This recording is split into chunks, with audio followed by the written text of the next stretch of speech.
Nós estamos aqui nos estúdios com a doutora Brígida Amanda, advogada especialista em direito de família, não é isso? Boa tarde. Bem. Isso mesmo, atuante assídua dentro do direito de família aqui em Rondônia. Nós temos muitas questões aqui para te perguntar. Sempre tem. Porque quem não conhece alguém ou quem não passa por uma situação que tem dúvida, Com certeza. né? Então eu já quero te falar sobre a questão de pensão alimentícia. Ao mesmo tempo que a gente tem um direito, a gente também tem um dever. Com certeza. Então, como é que a gente já começa explicando isso daí? Vamos lá. Pensão alimentícia é um dever que geralmente são os pais que têm para com os filhos, né? Então, pensão é algo que todo mundo deve ter, nunca é algo de boca. Ela deve acontecer no momento que o casal não está mais junto. Então, se separaram de fato, já deve entrar com o processo de regularização de pensão. Deve tirar esse pensamento que entrar na justiça é algo ruim, é algo para castigar. Não é. É só para ter algo certo e regular em papel, né? E sempre assegurar o direito da criança. Esse direito não é para o pai, não é para a mãe, não é pensando em cutucar ou machucar o pai ou a mãe. É assegurar um direito da criança. Tudo no diálogo, ele tem uma possibilidade de dar muito mais certo do que conflito, do que problemas que a gente pode sim evitar. E pensão alimentícia, geralmente, como a senhora mesmo falou, é quando os pais normalmente se separam e aí tem que fazer um acordo judicial ou extrajudicial para que aquele valor seja direcionado às custas da criança, né, do adolescente. Isso. Essa questão de idade, né, a gente sempre fica na dúvida, qual é a idade que realmente tem direito? É um bebê? É uma criança? É um adulto que ainda está estudando? Também tem a questão de quando a mulher está grávida, né? Isso também é uma possibilidade, né? Na verdade, no tema de pensão alimentícia, existem vários tipos de mito. Assim que a criança nasce, é direito já dela estar recebendo a pensão alimentícia, que também... botar um parênteses, pensão alimentícia não significa só que é para a criança estar comendo. Não, é toda uma vida que é para ser amparada da criança. E também tem um mito a respeito que assim que o adolescente completou 18 anos, é para parar de pagar essa pensão. Também não, porque muitas vezes esse adolescente está numa faculdade, por vezes ainda nem terminou o ensino médio. Então, se ele ainda não tiver inserido no mercado de trabalho, não tiver condições para estar se provendo, ele pode sim estar continuando com essa pensão. E a pensão também não é cortada de forma automática porque o adolescente completou 18 anos. Então, tudo é muito diálogo e entrando no jurídico também. Tem pessoas que conseguem fazer acordos extrajudiciais sem existir a homologação dessa pensão. Isso seria o ideal para todo mundo. Mas aí a gente sabe que não acontece desse jeito, né? E isso, no sistema... a questão da pensão alimentícia, ela tem uma prioridade, não tem? Sim, porque como a gente está tratando de menor, sempre é para ser tramitado de forma prioritária e urgente. Mas, infelizmente, não é o que acontece. Eu mesmo tenho processos que está há 1 ano e a gente ainda não encontrou o pai para ser citado, para responder no processo. E a mãe fica lá, aperreada junto com a criança. Então, sempre que envolver o menor, não tem como ser feito algo extrajudicial. Tem como ser feito um acordo, mas sempre tem que estar sendo homologado em juízo. Ah, entendi. Para ter a questão da segurança jurídica mesmo. Isso mesmo. Mas só que eu sou muito a favor do acordo, sabe? Quando existe essa conversa, quando eu vejo que o genitor está propenso a ver que a criança tem suas peculiaridades, a também dar toda uma assistência para a criança, saber que é a mãe que sofre com mais isso. Então, assim, eu sou muito a favor do acordo, mas infelizmente, na nossa realidade, acordo são o que menos acontece. Tem muitos genitores que dão pensão de 300, 200 reais e acham que está custeando a mãe, sabe? Que está ótimo só aquilo.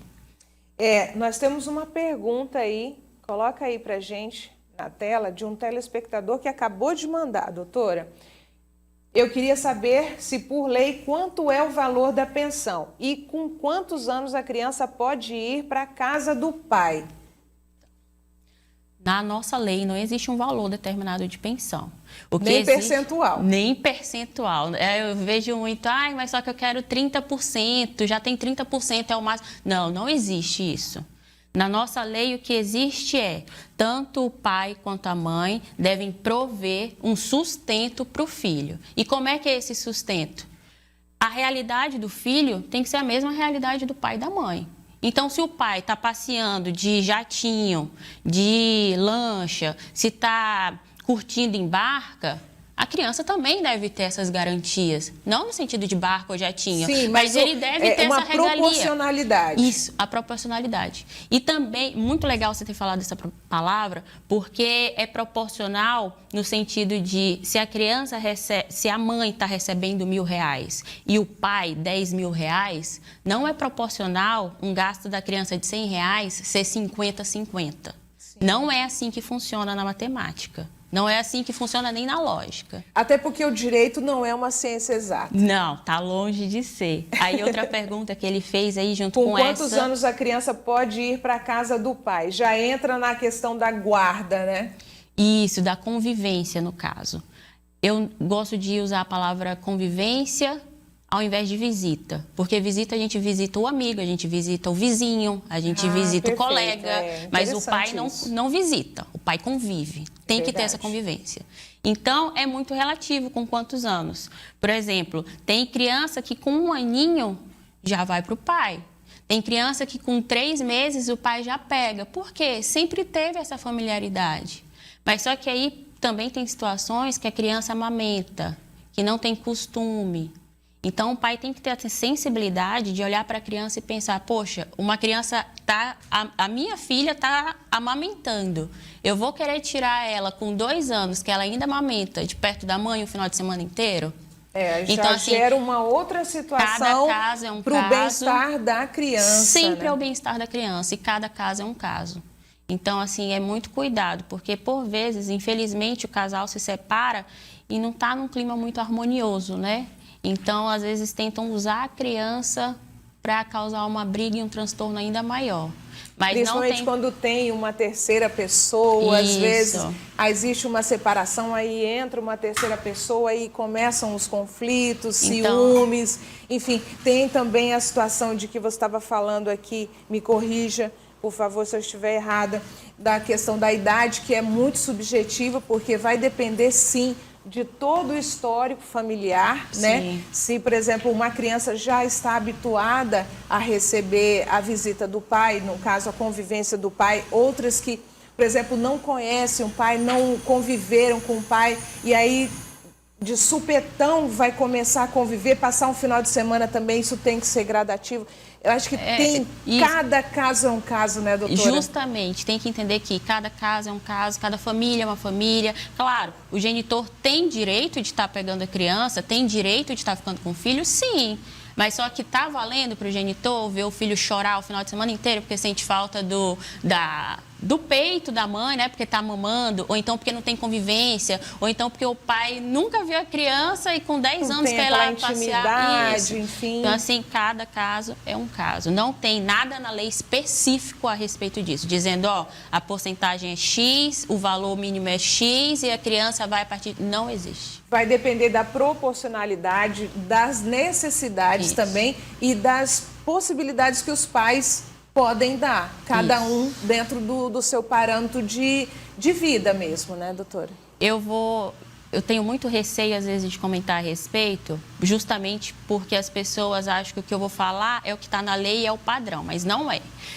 A grande maioria dos casos, os juízes costumam determinar que a partir dos 2 anos a criança pode ter a pernoite com o pai, ou seja, está indo dormir na casa do pai, a partir dos 2 anos. Antes disso, passa o dia só com o pai, mas não é regra.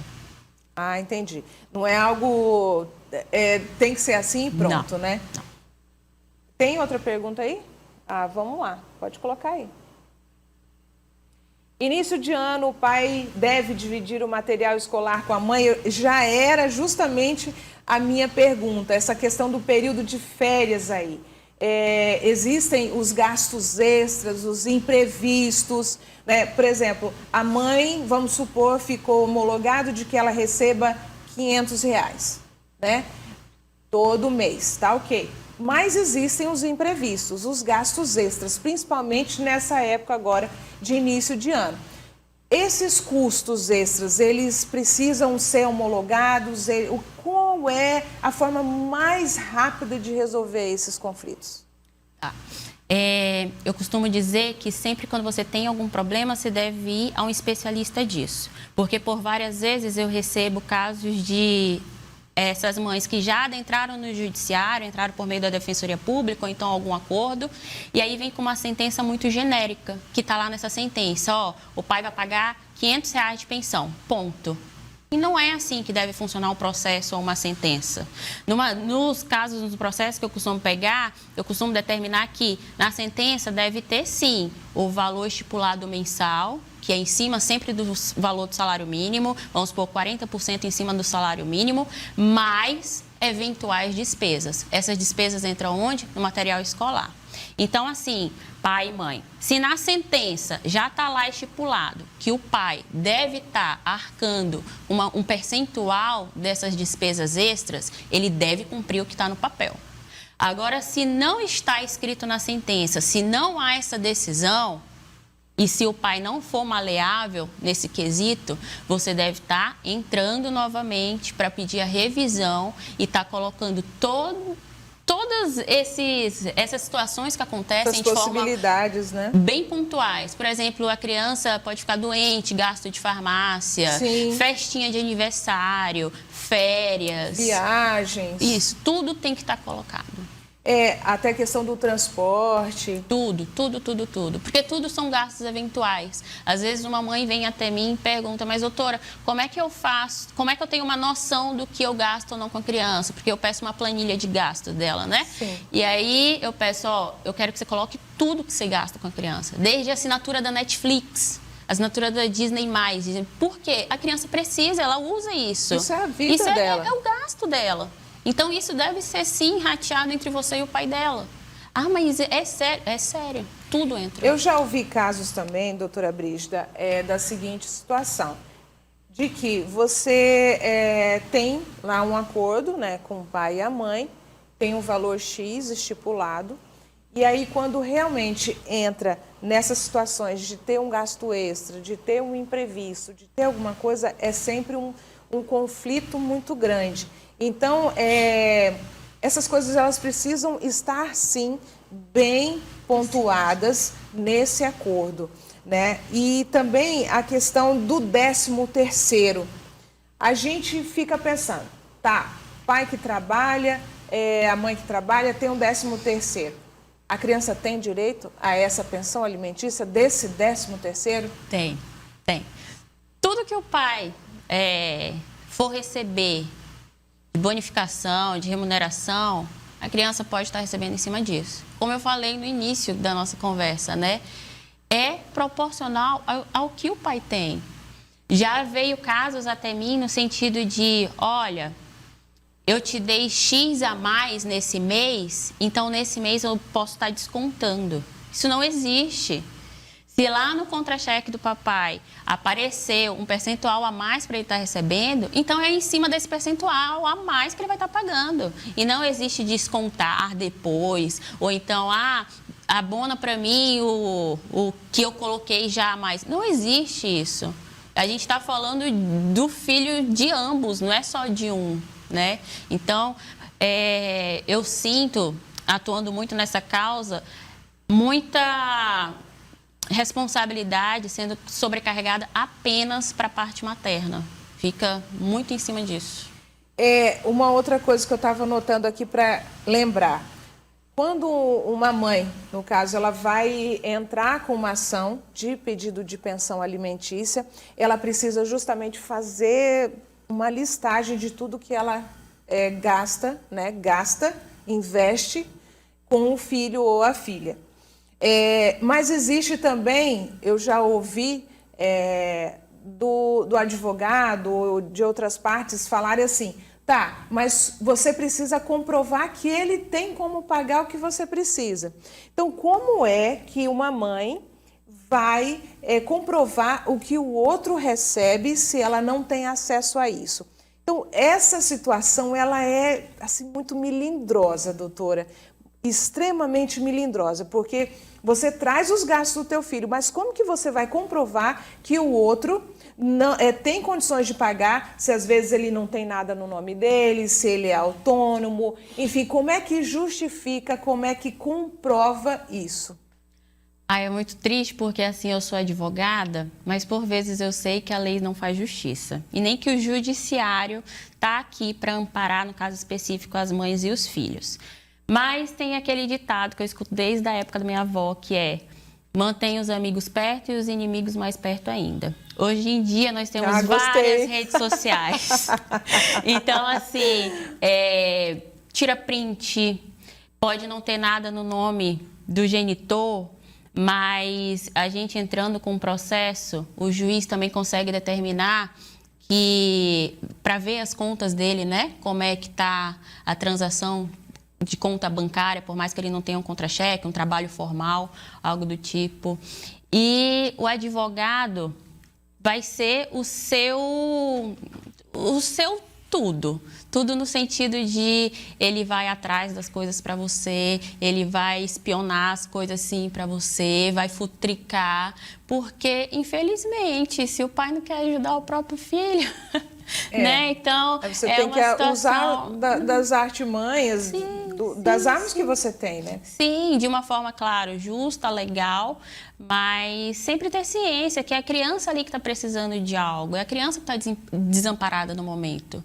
Então, a gente usa de tudo que a gente tem ao nosso dispor, e essa história das redes sociais é realmente muita verdade, porque o pai pode não ter nada no nome, pode não ter nenhum trabalho formal, mas está lá todo dia postando que está comendo num restaurante bacana, está no boteco legal, está bancando jantar não sei aonde. Então tira print, vai tirando. Eu já tenho que te perguntar. O pai viajou com o filho de férias, passou 30 dias lá com o filho, viajando, enfim, pagou as despesas durante as férias. Ele tem que pagar a pensão normalmente, ou naquele mês que ele supostamente viajou, pagou as custas, ele vai dizer que não precisa pagar? Com certeza ele tem que pagar. Tem que pagar. Por quê? Porque existem despesas que são fixas. Por vezes a mãe mora de aluguel, conta de energia não vai parar de chegar, né? Porque o filho viajou que vai parar de pagar a internet, por exemplo, que o filho usa. Então não existe isso. O pai não vai pagar só os momentos que ele está distante fisicamente da criança. Ele vai pagar a pensão porque tem que pagar e a criança precisa manter a qualidade de vida dela. É um gasto extra, a gente falou agora há pouco. O pai, a mãe precisam participar proporcionalmente, né? E é um gasto extra, não tem como evitar. Sim, é um gasto extra. Uma mochila que eu estava vendo para procurar para o meu afilhado, R$300. É um gasto extra.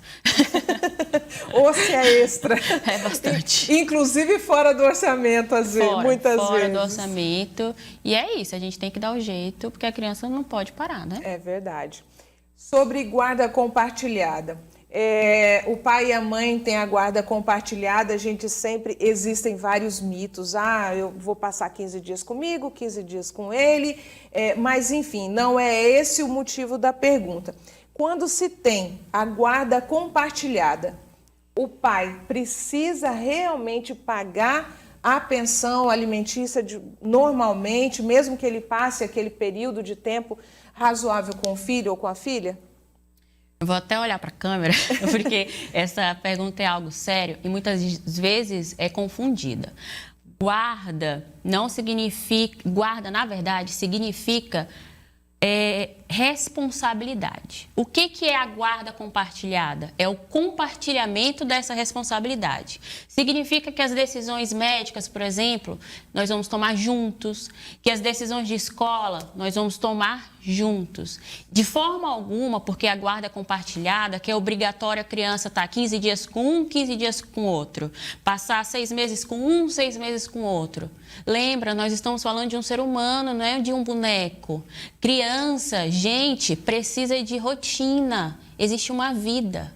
Guarda compartilhada, então, vai significar que as responsabilidades são de ambos, as decisões importantes ambos devem tomar juntos, mas a criança continua com uma residência fixa, a criança continua com um comprovante de residência, a criança continua morando em um local. Claro, tem todo aquele afeto, a casa do papai também é minha, eu também tenho 2 casas. Tem sim, mas a rotina da criança é uma, o endereço dela é um. Então, não é porque as nossas decisões, de forma responsável, nós vamos tomar juntos, que eu vou me eximir de pagar algo. Por que o pai deve continuar pagando? Porque ele está longe fisicamente da criança. Então, incumbe a ele, de certa forma, financiar esse distanciamento. Por quê? Porque não é justo e não é certo só a mãe ficar com essa sobrecarga. Até porque a mãe, por diversas vezes, também precisa trabalhar, quem é que vai pagar a creche, tudo, e criança é gasto. Claro, criança é amor, não estou tentando desromantizar aqui a ideia da maternidade, mas só que criança é mais um ser humano no mundo. Então, essa ideia de guarda compartilhada é porque eu não vou pagar, não existe. Isso chega a ser até um pouco não humano de se pensar. Então, criança deve sim ter sua rotina e não é porque eu tenho a guarda compartilhada que eu não vou pagar a pensão. As possibilidades, essa é a regra de guarda compartilhada. Sim. São raríssimas as possibilidades que um juiz defere a guarda unilateral. É caso para um pai que está respondendo Maria da Penha, que já foi condenado, que apresenta risco para a criança. Ou até mesmo esteja no sistema prisional, regime fechado. São nesses casos que apresenta de forma concreta algum laudo psíquico que comprometa a saúde da criança. Mas, em regra, é uma guarda compartilhada. Por mais que essa regra não seja cumprida, porque por vezes está lá a guarda compartilhada no papel e o genitor, príncipe maravilhoso, aparece lá só no Natal e olhe lá. Vamos à próxima. Estou desempregado, né? O cidadão está desempregado, não posso pagar, ainda não estou trabalhando, e aí? É porque na minha cabeça é tão lógico. Estou desempregado. E aí, tu vai chegar lá no teu filho e desligar o botão? Para aí. Vai parar de viver, vai parar de comer, para de viver, não cresce. Enfim. Não existe isso. Tá desempregado, meu filho, dá teus pulos. Dá teu pulo, pede emprestado, pede empréstimo, rouba e diz que não roubou para eu não saber. Mas dá teus pulos porque tua criança continua vivendo. Fala com o parente, com o pai, com Te vira. Porque eu tenho certeza que você, desempregado, no caso o pai desempregado, não vai parar de comer, não vai parar de dormir, não vai parar de se vestir, não vai parar de beber. Então, não é porque o pai, o genitor, está desempregado que ele vai parar de pagar pensão. Isso não existe, porque a criança continua vivendo. E por várias vezes, quantas mães eu conheço que estão grávidas, desempregadas e que tem que estar ali, está dando seus pulos. Mãe que tem o pai ausente, que o pai nem sequer registrou a criança em cartório, desempregada e está ali dando seus pulos. Literalmente, tira da própria boca para dar para a criança. Então, é uma situação realmente muito complicada, né? Doutora, para a gente finalizar, eu gostaria que a senhora trouxesse algum exemplo, né, de caso. É claro que a senhora não vai falar o nome dos seus clientes, mas algum exemplo de algum caso que se vivencia normalmente e que é um lamento que aconteça. Esse caso está bem, na verdade está incomodando a minha cabeça, porque é um lamento, eu venho trazer ele para você, justamente da importância de estar regularizando essa guarda. Há muito tempo atrás, há uns 10 anos atrás, a mãe foi morar fora do país com essa criança, foi morar na França, com autorização paterna. O pai nem queria saber da criança, registrou ela, deu autorização, nunca teve contato e a mãe foi morar lá para fora. Na época, queria uma vida melhor, enfim, foi morar lá de forma regular, bem certinho. Criança lá já mora há mais de 10 anos, nunca foi regularizado uma guarda, nunca foi regularizado uma convivência, nunca houve nada. Só verbal. Só verbal. E hoje em dia a mãe da França se mudou para Portugal. E a criança já é adolescente, né? Mas só que para ela ir para Portugal, ela precisa de documentos. Ela precisa de todo um visto, toda uma documentação que Portugal exige. Sim. Mas o que acontece? Portugal não aceita as documentações que ela levou há 11 anos atrás. Ele quer novas. Ele tem que atualizar. Tem que atualizar. E cadê o pai? Vai fazer quase um ano, esse processo vai fazer aniversário. Eu vou lá na mesa do desembargador, vou dar um bolinho para ele. Porque gente. O que o nosso judiciário decidiu? Deu uma decisão muito feia, no sentido de, olha mãe, eu não estou nem aí se você está precisando da guarda, que eu cite logo o pai, que você dê algo, que você precise de uma autorização escrita minha para você regularizar a vida da sua criança. Porque você, mãe, deveria ter feito isso há 11 anos atrás, antes de ir embora. Ai, gente, é de doer o coração. Então, né? assim, esse caso exemplifica bastante que a vida continua, a vida segue, mas é muito importante a gente regularizar. Tudo preto no branco. Tudo preto no branco, bem bonitinho, porque agora o pai nem em Porto Velho mora, sabe-se Deus onde mora. Perdeu total contato.